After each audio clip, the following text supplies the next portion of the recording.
இப்போ சாம்பார் சாதம் செய்யலாம் ஃப்ரெண்ட்ஸ். இந்த சாம்பார் சாதத்துக்கு தேவையானது அரிசி, தேவையான அளவு அரிசி, பருப்பு ஊற வச்சுக்கோங்க ஃப்ரெண்ட்ஸ். அரை மணி நேரம் ஊறணும். இந்த ரெண்டுமே அரை மணி நேரம் ஊறினோடனே செய்யலாம் ஃப்ரெண்ட்ஸ். ஃப்ரெண்ட்ஸ், இப்போ சாம்பார் சாதம் செய்யலாம் ஃப்ரெண்ட்ஸ். சாம்பார் சாதத்துக்கு எண்ணெய் ஊற்றி கடுகு போட்டு வெங்காயம், தக்காளி, பூண்டு, பச்சை மிளகா ஒன்று, காஞ்ச மிளகா கொஞ்சோண்டு ஆட் பண்ணி நல்லா வதக்கிடுங்க ஃப்ரெண்ட்ஸ். இப்போ உங்களுக்கு என்ன காய் தேவையோ அதெல்லாம் ஆட் பண்ணிக்கோங்க ஃப்ரெண்ட்ஸ். நான் முள்ளங்கி, அவரைக்காய், பீன்ஸு, முருங்கைக்காய், கோவக்காய் ஆட் பண்ணிக்கிறேன் ஃப்ரெண்ட்ஸ். உங்களுக்கு என்ன காய் வேணுமோ ஆட் பண்ணிக்கோங்க.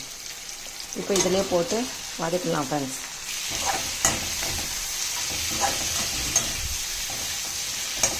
இப்போ இது நல்லா வதங்கட்டும் ஃப்ரெண்ட்ஸ்.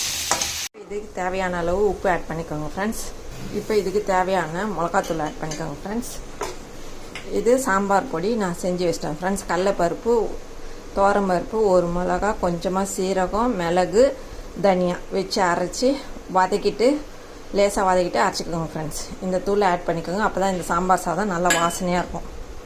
இப்போ இதை நல்லா கலக்கிடுங்க ஃப்ரெண்ட்ஸ்.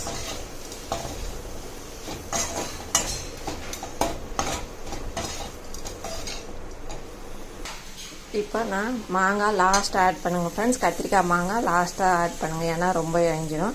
அதனால் லாஸ்ட்டாக ஆட் பண்ணி அந்த சாதத்தில் கலக்கலாம் ஃப்ரெண்ட்ஸ்.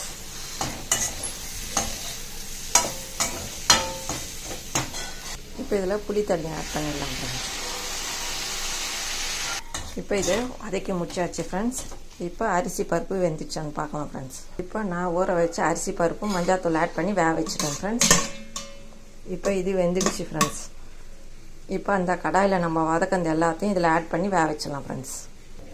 இப்போ அதை எல்லாத்தையும் இதெல்லாம் மிக்ஸ் பண்ணிட்டேன் ஃப்ரெண்ட்ஸ். இந்த கன்சிஸ்டன்ட் இருந்தால் கரெக்டாக வெந்துடும் ஃப்ரெண்ட்ஸ். ரொம்ப தண்ணி ஊற்றாதீங்க, ரொம்ப கட்டியாக வேணாம். இந்த பதம் இருந்ததுன்னா நல்லா வெந்துடும், இழையாக இருக்கும் இந்த சாம்பார் சாதம். இப்போ நம்ம இதை வேக வச்சிடலாம் ஃப்ரெண்ட்ஸ் மூடி போட்டு. இப்போ மூடி போட்டு வச்சு ஃப்ரெண்ட்ஸ் இது 10 நிமிஷம் வேகட்டும் ஃப்ரெண்ட்ஸ்.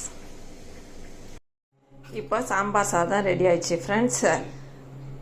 இது செம்ம டேஸ்ட்டாக இருக்கும் ஃப்ரெண்ட்ஸ். இதே மாதிரி செஞ்சு சாப்பிட்டு பாருங்கள் ஃப்ரெண்ட்ஸ். இந்த வீடியோ பிடிச்சிருந்தால் லைக் பண்ணுங்கள், ஷேர் பண்ணுங்கள், சப்ஸ்கிரைப் பண்ணுங்கள் ஃப்ரெண்ட்ஸ். டாட்டா, பாய் பாய். மீண்டும் அடுத்த வீடியோவில் சந்திப்போம்.